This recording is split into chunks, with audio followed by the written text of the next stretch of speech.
Christmas. Although it's said to be the most wonderful time of the year, how true is this really? While much of the world will be partaking in gift giving, tree decorating, ornaments, presents, and Christmas meals throughout the season, here's what you didn't know about Christmas. Because did you know that Christmas was in fact banned in America at one point? Oh yes, this is true, and what you're looking at is an actual public notice that was posted, and it even says the observation of Christmas having been deemed a sacrilege, the exchanging of gifts and greetings, dressing in fine clothing, feasting, and similar satanical practices are hereby forbidden, with the offender liable to a fine of 5 shillings. And notice how it's also classified as satanical practices, but it's also considered and deemed a sacrilege. And if you look at that word, it actually means, according to Oxford Dictionary, the violation or misuse of what is regarded as sacred, and according to Merriam-Webster, it means a gross irreverence toward a hallowed person, place, or thing. In 1647, Christmas was officially banned by English Parliament and the Puritan leaders. Oliver Cromwell, who was a Puritan leader at the time, banned all Christmas-related activities from 1647 all the way up until 1660. However, the Puritans banned Christmas between the years 1659 and 1681.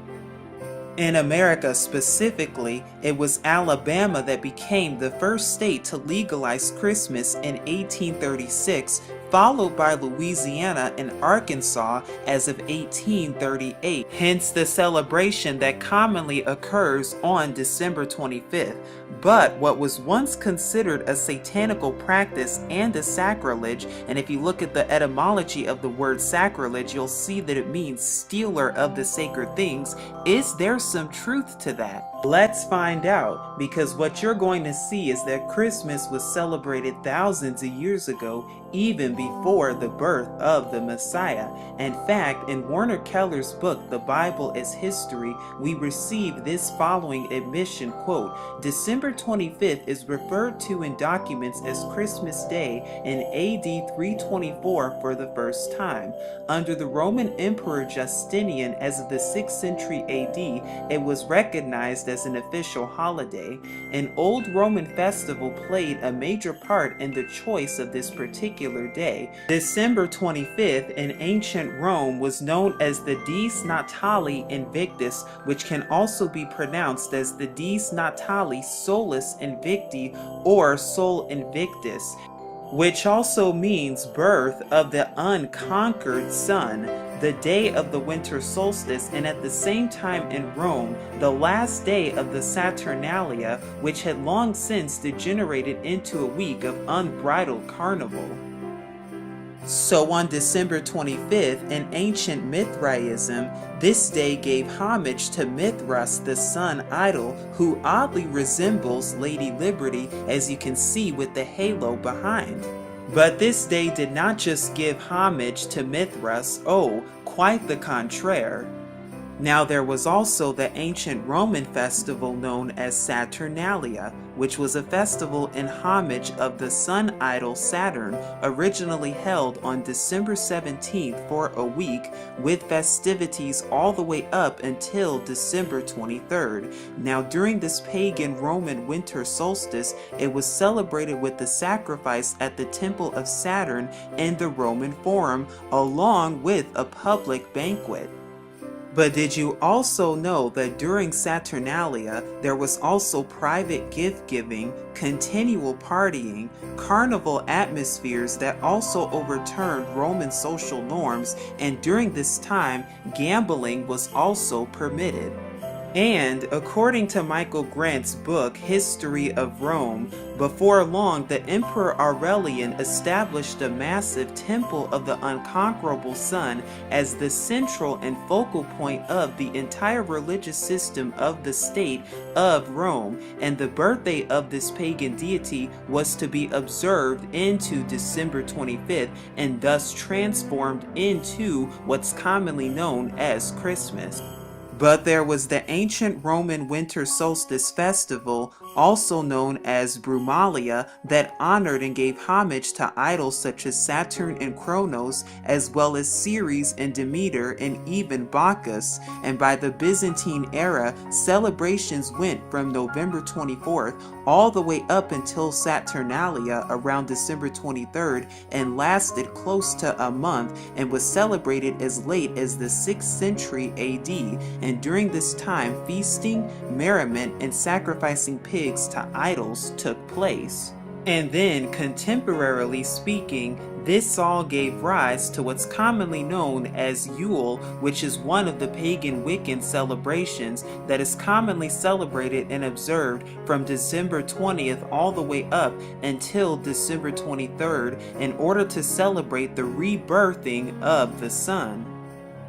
Although originally observed by Germanic peoples, giving homage to Odin, who is also known as the Germanic god of death, among several others, this festival is just one of the 8 festivals that's celebrated by the Wiccans around the same time as Christmas.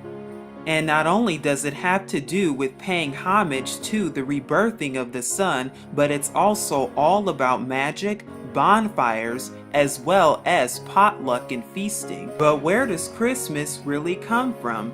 Did it really originate 2,000 years beforehand, or was it a celebration that was partaken even thousands of years before that? Because according to the Roman Catholic Church and the Catholic Encyclopedia of the 1911 edition, when you even look up the word Christmas, you will see that it says Christmas was not among the earliest festivals of the church, and then it goes on to say that, quote, the first evidence of the feast is from Egypt, unquote. But what you're about to see is that Christmas traces its origins all the way back to Babylon. Now we will be talking about topics that are commonly associated with Christmas today, the first being most commonly known to many, Santa Claus. Because did you know Santa Claus is actually a corruption of the name Saint Nicolaus, who was a Roman Catholic bishop during the 5th century AD. And according to Encyclopedia Britannica, Volume 19, pages 648 through 649, you will read, quote, Saint Nicolaus, Bishop of Myra, a saint honored by the Greeks and Latins on the 6th of December. And it also says, a legend of his surreptitious bestowal of dowries on the 3 daughters of an impoverished citizen is said to have originated the old custom of giving presents in secret on the eve of Saint Nicolaus or December 6th, which was then subsequently transferred to Christmas Day, hence the association of Christmas with Santa Claus. But there is something even darker and more interesting and suspicious indeed when you closely look at Santa Claus and even his name, Santa. Because if you unscramble the word Santa, you get the word Satan, and you can actually do this on your own and you will see that this is the case. But this isn't the only way that Christmas pays homage to Satan. Oh, we're just getting started. Now we'll be discussing the Christmas tree and its origins, because it's not what you think it is, and it does not originate where you think it comes from. Now, the Christmas tree originated in Germany, but also got its roots from the Romans, who then got it from the Egyptians, who then also got it from the Babylonians. And we even see mention of Christmas trees in scripture as spoken of in Jeremiah chapter 10 verses 1 through 4 as well.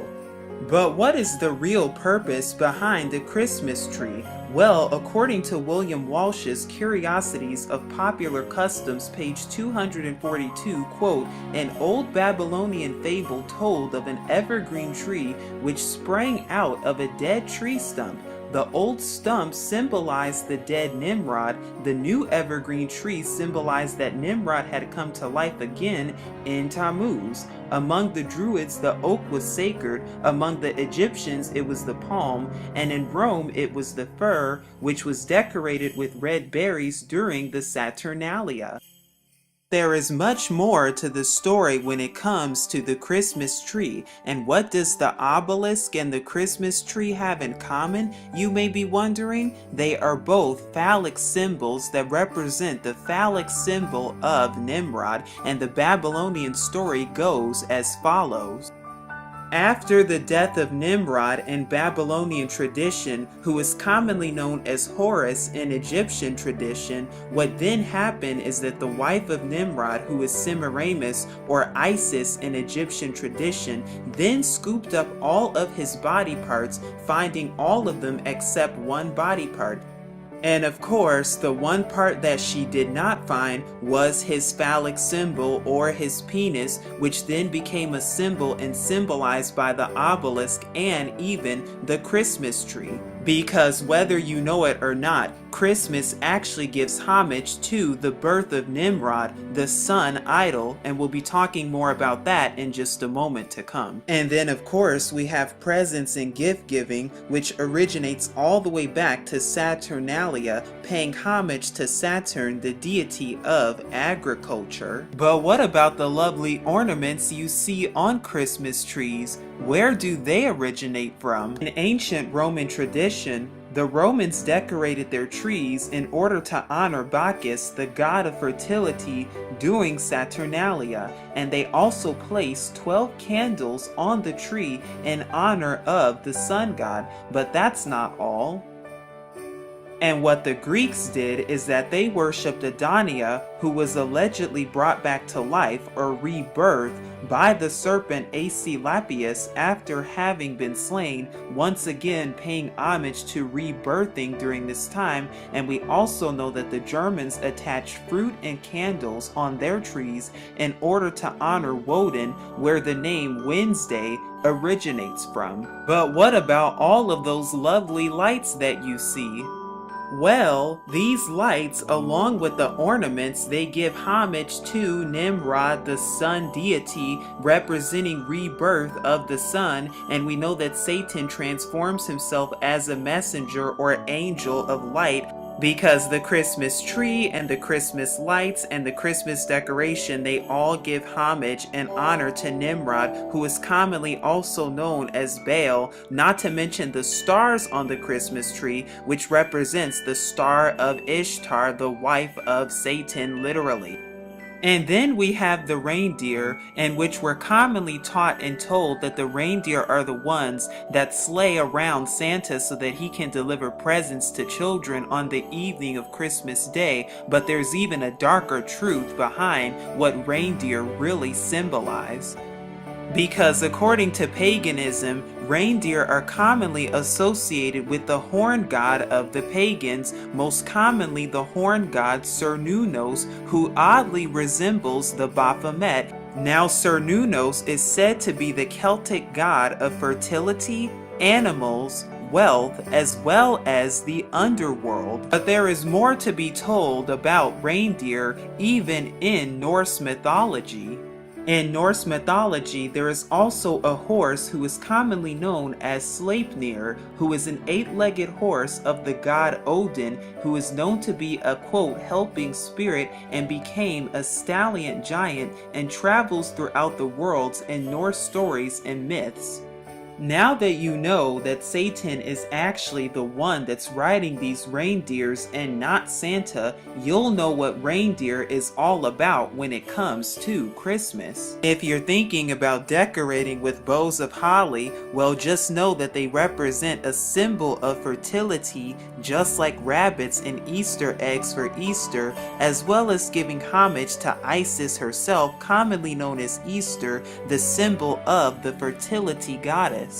But what about the wreaths, mistletoe, and Yule log? Well, according to Encyclopedia Americana, it states, quote, the holly, the mistletoe, and the Yule log are all relics of pre-Christian times. In fact, according to Frederick Haskin's 1926 book, Answers to Question, Haskin states, quote, the use of Christmas wreaths is believed by authorities to be traceable to the pagan customs of decorating buildings and places of worship at the feast which took place at the same time as Christmas. And what about the Yule log itself?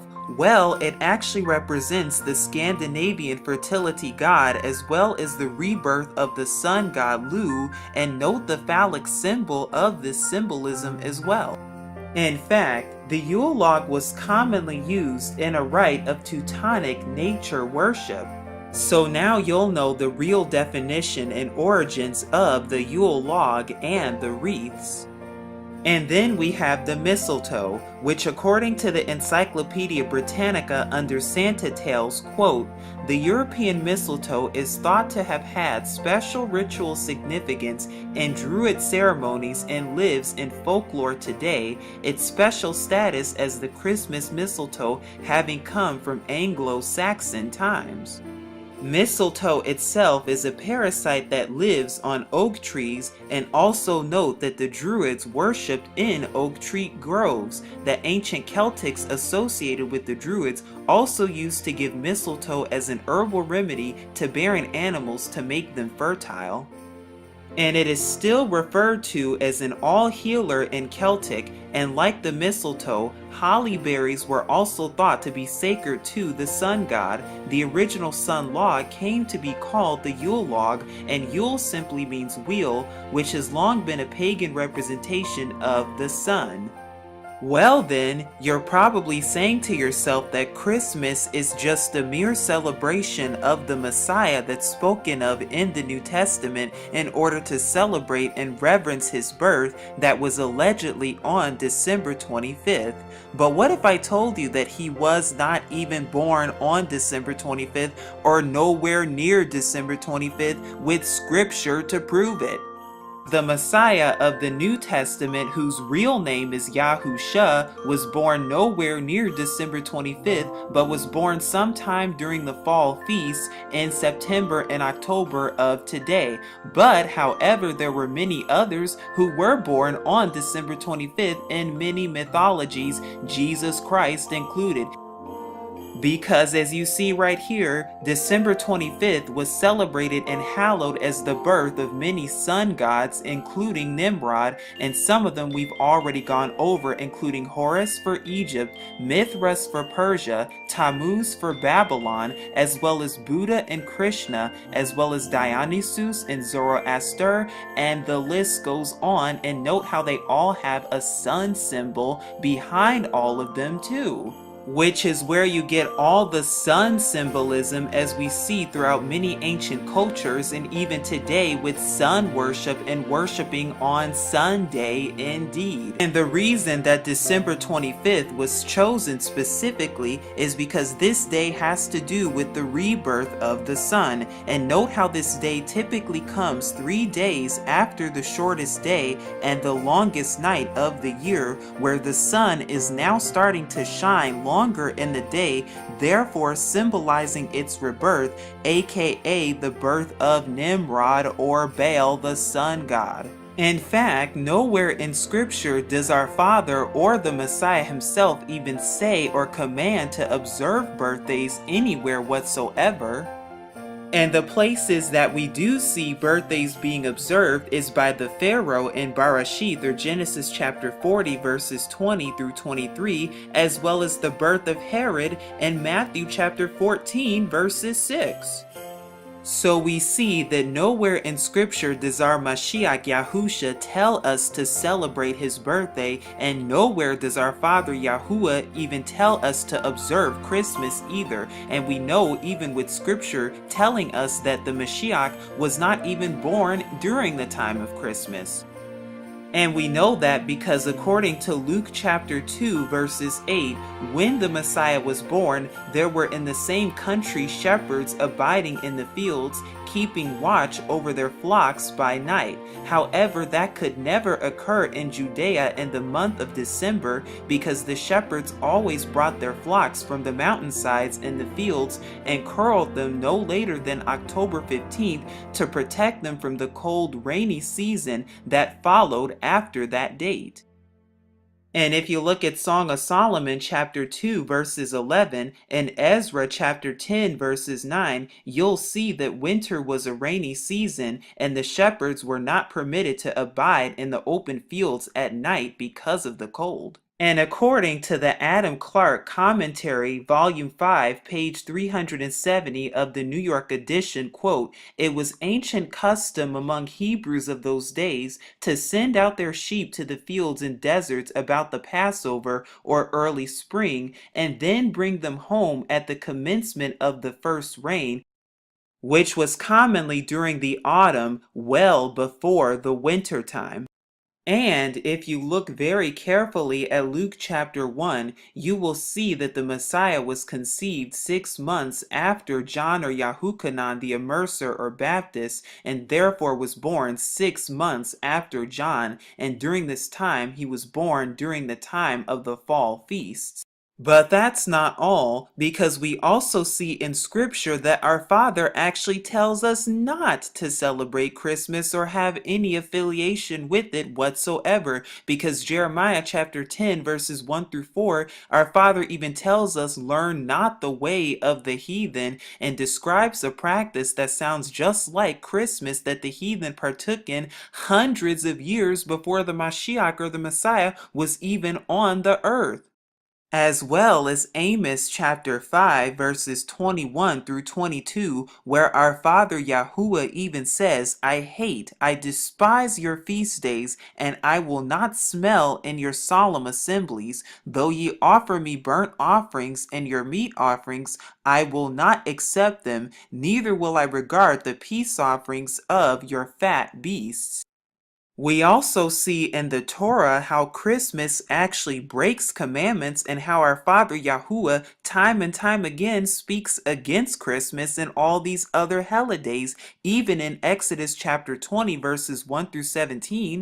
Because we see that it breaks the first, second, and third commandments, as well as in Deuteronomy chapter 12, verses 29 through 31, which says we are not to be involved in any type of paganisms whatsoever. Deuteronomy chapter 12, verses 1 through 4, which says we are to have no graven or carved images whatsoever. And then we also have Exodus chapter 34, verses 13, Deuteronomy chapter 7, verses 5, and Deuteronomy chapter 16 verses 21, which says no Asherah poles or trees whatsoever, and that includes Christmas trees, with Jeremiah chapter 2 verses 20 as a witness. And we also know the feast days that our Father Yahuwah commands us to celebrate and to keep and observe in Leviticus chapter 23 specifically, and we even know that the Messiah of the New Testament even kept these feast days too.